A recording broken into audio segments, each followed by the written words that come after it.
Salam damai dan sejahtera untuk saudara sekalian dimanapun berada. Hari ini saya akan melanjutkan pembacaan dan renungan dari Kitab Keluaran, pasal 27. Demikianlah firman Tuhan. Haruslah engkau membuat mezbah dari kayu penaga, 5 asta panjangnya dan 5 asta lebarnya, sehingga mezbah itu 4 persegi tetapi 3 asta tingginya. Haruslah engkau membuat tanduk-tanduknya pada keempat sudutnya. Tanduk-tanduknya itu haruslah seiras dengan mezbah itu, dan haruslah engkau menyalutnya dengan tembaga. Juga harus engkau membuat kuali-kualinya, tempat menaruh abunya, dan sodok-sodoknya, dan bokor-bokor penyiramannya, garpu-garpunya, dan perbaraan-perbaraannya. Semua perkakasnya itu harus kau buat dari tembaga. Haruslah engkau membuat untuk itu kisi-kisi, yakni jala-jala tembaga. Dan pada jala-jala itu haruslah kau buat tempat gelang tembaga pada keempat ujungnya. Haruslah engkau memasang jala-jala itu di bawah jalur mezbah itu, mulai dari sebelah bawah, sehingga jala-jala itu sampai setengah tinggi mezbah itu. Haruslah engkau membuat kayu-kayu pengusung untuk mezbah itu, kayu-kayu pengusung dari kayu penaga, dan menyalutnya dengan tembaga. Kayu-kayu pengusungnya itu haruslah dimasukkan ke dalam gelang-gelang itu, dan kayu-kayu pengusung itu haruslah ada pada kedua rusuk mezbah itu, waktu mezbah itu diangkut. Mezbah itu harus kau buat berongga dan dari papan seperti yang ditunjukkan kepadamu di atas gunung itu. Demikianlah harus dibuat mezbah itu. Saudara yang kekasih di dalam Kristus, Kitab Keluaran ditulis oleh Musa dan ditulis dalam bahasa Ibrani kuno untuk mendapatkan apa yang diatur oleh Tuhan mengenai hukum Taurat bagian keagamaan. Salah satu bagian yang diatur yaitu mezbah. Mezbah korban bakaran yang diatur secara detail bagaimana membuatnya, bahan yang dipakai dan digunakan, serta manfaat daripada mezbah itu. Jadi kalau kita memperhatikan tentang mezbah dalam Perjanjian Lama, itu merupakan sarana untuk seseorang beribadah kepada Tuhan, untuk seseorang memberi persembahan kepada Tuhan, untuk menyatakan rasa hormat dan pengagungan kepada Tuhan Allah. Di sana tempat di mana seseorang memberi persembahan. Biasanya dan umumnya dipersembahkanlah korban-korban binatang yang tentunya sesuai dengan ketentuan hukum Taurat yang diatur sedemikian rupa. Dan wadah mezbah itu tidak lagi dari batu atau batu-batu yang disusun seperti yang pernah dilakukan oleh Abraham, Ishak, atau Yakub. Tetapi dalam pengaturannya, Tuhan memberikan satu ketentuan yang jauh lebih baik yang dapat dibuat oleh manusia untuk mempersiapkan sebuah mezbah yang terbaik untuk menyerahkan korban-korban persembahan kepada Tuhan Allah sebagai rasa hormat dan keagungan. Kiranya kita juga demikian, sebagai orang percaya kita mempersembahkan diri kita untuk diberikan kepada Tuhan sebagai korban persembahan yang hidup yang berkenan kepada Tuhan, karena sesungguhnya kita sudah ditebus oleh Kristus, korban sejati yang menguduskan kita, yang memberikan kepada kita suatu pengenalan akan Tuhan yang baik. Dan dengan korban yang sejati yang datangnya dari Allah, kita boleh berinteraksi kepada Allah, menyampaikan penghormatan kita kepada Allah. Dan kita sebagai orang percaya, kita percayakan diri kita kepada Tuhan, kita jadikan diri kita sebagai wadah untuk menyatakan penghormatan kita kepada Tuhan Allah. Karena itu mezbah harus dibuat sedemikian rupa sehingga semua sisi, semua bidang, semua tempat benar-benar diatur secara simetris, diatur secara berkala dengan segala kebaikan yang Tuhan Allah nyatakan. Mari kita lanjutkan Keluaran pasal 27 ayat 9 sampai 19. Demikianlah firman Tuhan. Haruslah engkau membuat pelataran kemah suci. Untuk pelataran itu pada sebelah selatan harus dibuat layar dari lenan alus yang dipintal benangnya 100 asta panjangnya pada sisi yang satu itu. Tiang-tiangnya harus ada 20 dan alas-alas tiang itu harus 20 dari tembaga. tetapi kaitan tiang itu dan penyambung-penyambungnya harus dari perak. Demikian juga pada sebelah utara. Pada panjangnya harus ada layar yang 100 asta panjangnya, tiang-tiangnya harus ada 20, dan alas-alas tiang itu harus 20 dari tembaga. Tetapi kaitan-kaitan tiang itu dan penyambung-penyambungnya harus dari perak. Dan pada lebar pelataran itu, pada sebelah barat harus ada layar yang 50 asta dengan 10 tiangnya dan 10 alas tiang itu.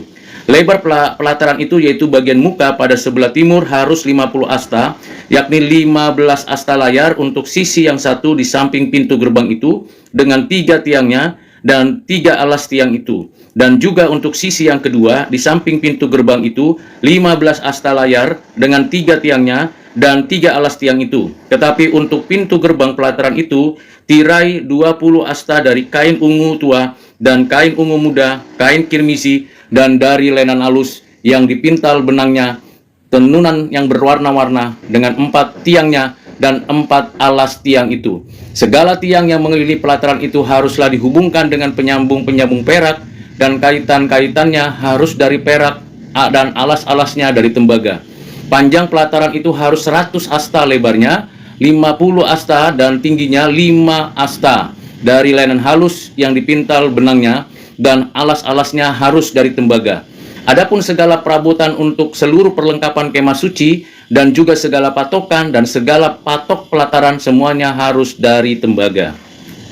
Saudara yang kekasih di dalam Kristus, ini adalah ruang pelataran dari kemah suci. Tentunya kita tahu bahwa kemah suci dibagi atas 3 bagian penting, yaitu ruang maha kudus, ruang kudus, dan pelataran.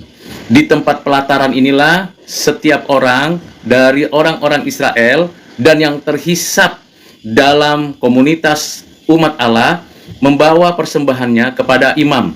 Dan perlu pelataran yang luas. Itu sebabnya tadi dikatakan panjangnya 100 hasta, lebarnya 50 hasta, dan tingginya dikatakan 5 asta. Dengan kata lain bahwa ada satu ketentuan yang digunakan, baik itu tiang-tiang yang dipakai, kemudian kain-kain yang digunakan, baik itu tembaga, perak, dan sebagainya. Mengapa demikian? Karena memang wilayah tempat kemah suci, termasuk pelataran, merupakan hal yang paling esensial untuk peribadatan orang Israel sebagai umat Allah yang menyembah Tuhan Allah sepanjang perjalanan mereka di padang gurun. Tentu kemah suci tersebut mudah untuk dipasang dan mudah pula untuk dilepas. Karena dari satu persinggahan ke satu persinggahan, kemah suci itu nantinya akan dilepas dan dipasang kembali di persinggahan berikutnya. Sampai perjalanan orang-orang Israel di padang gurun masuk ke tanah perjanjian, yaitu tanah Kanaan, dan nanti waktunya tiba akan ada dibangun bait Allah.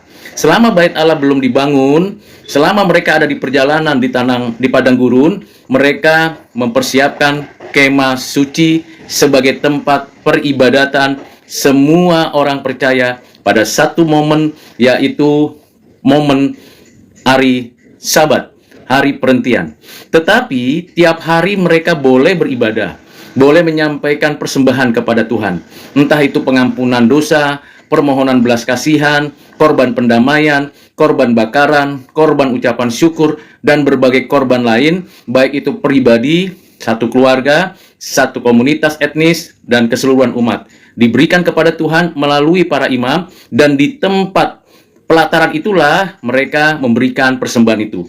Karena mereka tidak boleh masuk, umat-umat Allah ini tidak boleh masuk ke tempat suci, bahkan ke ruang suci dan ke ruang maha kudus.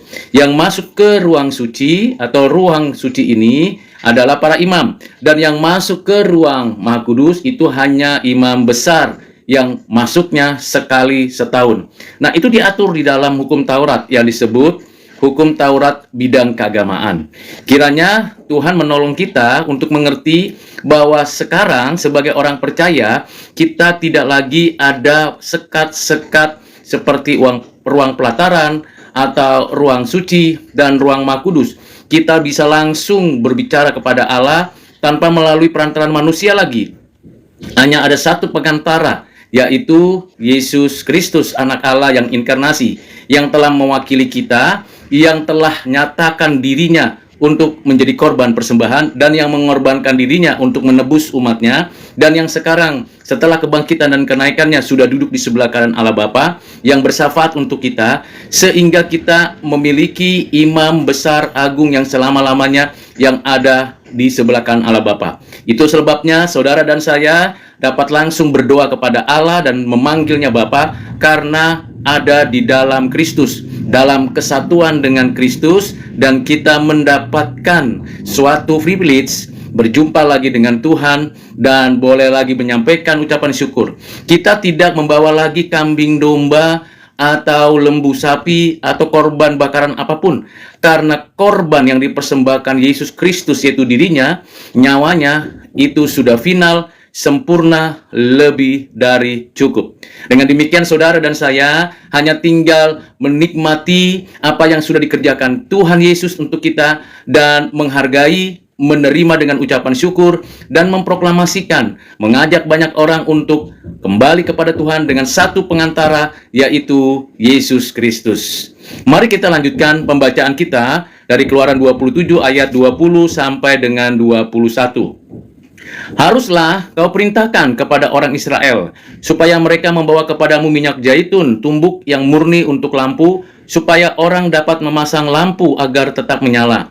Di dalam kemah pertemuan, di depan tabir yang menutupi tabut hukum, haruslah Harun dan anak-anaknya mengaturnya dari petang sampai pagi di hadapan Tuhan. Itulah suatu ketetapan yang berlaku untuk selama-lamanya bagi orang Israel turun-temurun.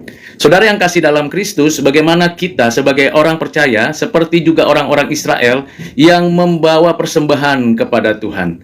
Bahkan di sini dikatakan bahwa orang-orang Israel diperintahkan untuk membawa minyak zaitun, supaya di kemah pertemuan, di ruang suci, di ruang Maha Kudus itu ada lampu, ada sinar, ada cahaya yang bisa meneranginya. Tentu ini berguna untuk kita, bahwa dari sanalah ada cahaya yang menerangi dan memberikan jalan, yang memberikan arah, yang memberikan pencerahan kepada saudara dan saya. Dan itulah ketetapan Tuhan Allah. Dan semuanya diatur oleh orang-orang yang ditentukan Tuhan, yaitu para imam. Jadi orang-orang percaya itu memberikan itu kepada para imam, dan para imam mengatur sedemikian baik, dan itu berguna untuk orang-orang Israel.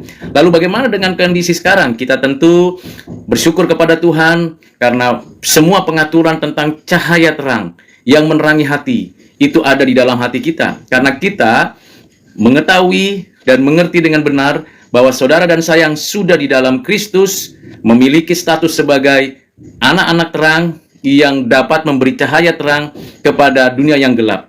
Saudara dan saya mendapatkan privilege, kehormatan menerangi yang gelap, membawa terang itu. Karena kita tahu di tempat gelap tidak ada kehidupan, dan tidak ada yang memberikan suatu kekuatan untuk menjalankan hidup yang baik.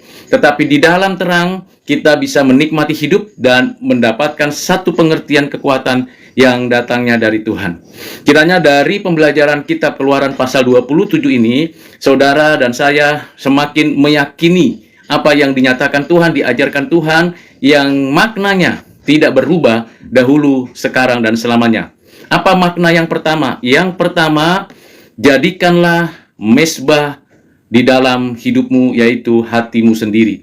Mezbah itu adalah hatimu, pikiranmu, dirimu sendiri. Itulah mezbah di mana kita mempersembahkan hidup kita kepada Tuhan Allah dengan melakukan yang baik, yang benar, yang adil, yang suci dalam segala bidang kehidupan kita. Yang kedua, mari kita membuka hati kita, terbuka untuk orang lain, mau masuk, mau mendatangi Tuhan melalui hidup kita. Kita tidak menutup diri dengan orang lain. Kita membuka hati dan pikiran kita. Kita membuka sikap hidup kita untuk orang lain masuk ke dalam persekutuan dengan orang-orang percaya. Untuk orang lain melihat dan memperhatikan kasih Allah nyata di dalam hidup kita. Dan kita percaya bahwa cahaya terang itu akan menyinari hidup kita, dan melalui hidup kita cahaya itu akan berdampak kepada yang lain.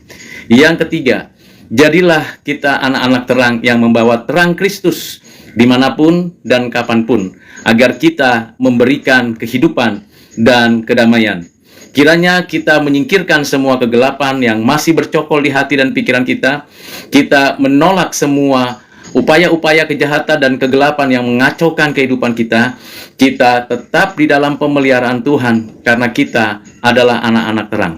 Kiranya dengan makna tersebut kita dapat terapkan dalam keseharian kita mulai sekarang dan sampai selama-lamanya. Amin.